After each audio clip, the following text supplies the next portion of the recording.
now that the playoffs are here, what stands out about the Knicks team? Say physicality. They play hard.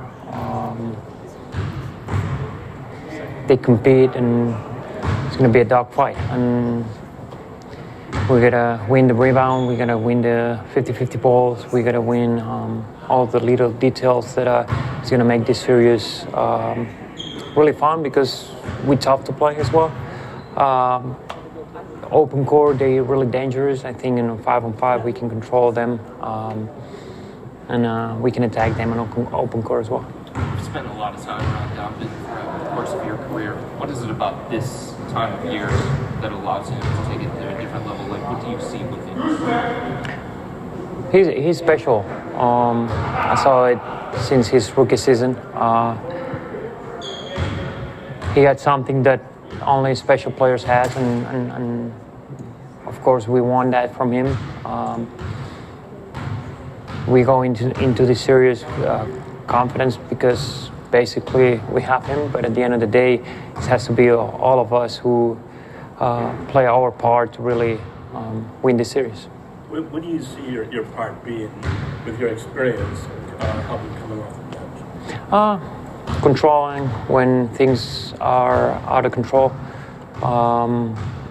controlling the tempo of the game, knowing when to really push, when to really slow down, because things are going crazy. So gonna be really fun to really be in the same page with the coach, and knowing what he wants from me, and being out there and live it all out there. Ricky, what do you remember about your first time in the playoffs? The thing is, I play playoff in important games overseas, so it wasn't just the first time that I play really a playoff. But NBA is just, it was a little different. We played in OKC first game, and the crowd was crazy, and we lost the first game, and it seemed like the end of the world. Then we won the second one, and it seems like we were champions, you know. So feelings, emotions, gonna go out of the roof more than usual, more than regular season games, and we have to control that, because you can't really go too high or too low, because it keeps going. And I remember knowing everything from them, but still, like, going 100% out there, 150%, you forget things. So we need everybody to speak in communication. Is keeping emotions in check the thing you've tried to convey the most to guys that have sought out advice from you?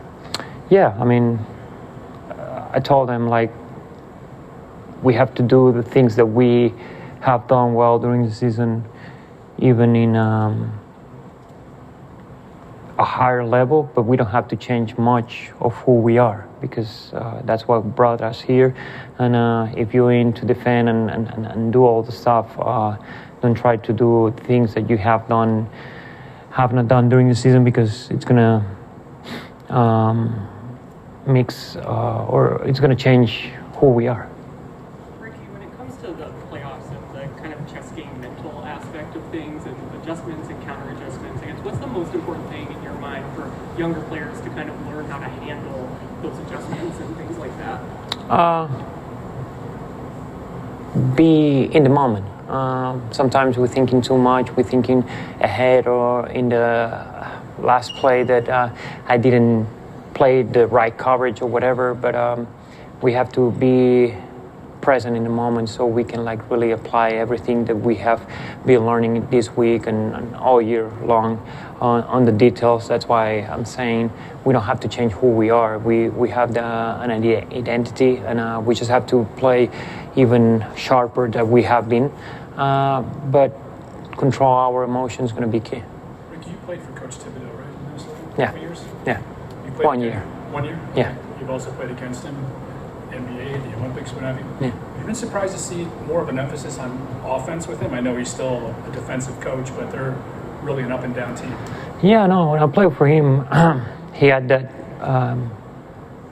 defensive coach, but he had a lot of good offense out there too as well. So I think he's a complete coach, and you can tell now with the Knicks, he's been doing a great job.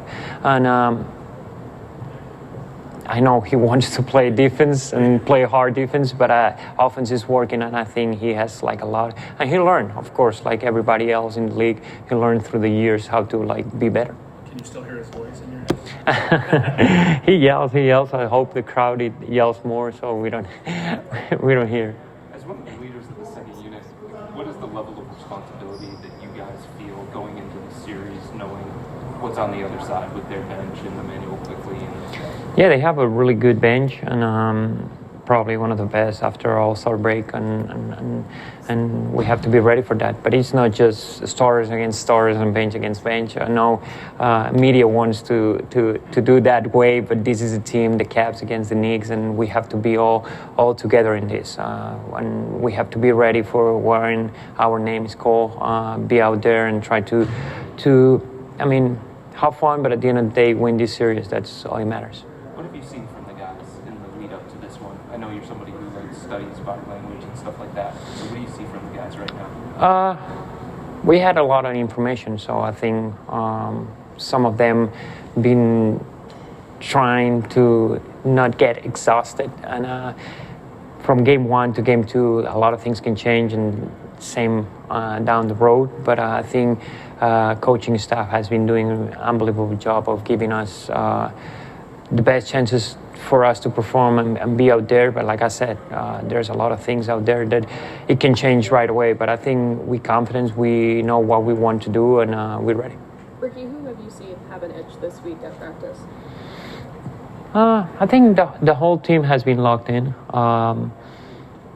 It's weird because it's a week that it reminds kind of like a training camp where there's a lot of practice, no games, but then you have to be focused and thinking about how to, like different players need different things, how to be locked in. Maybe you need to get off your feet, maybe you need more reps, whatever it is. So I think everybody has been really locked in. There is no one just guy, but I think everybody has been great up to this point.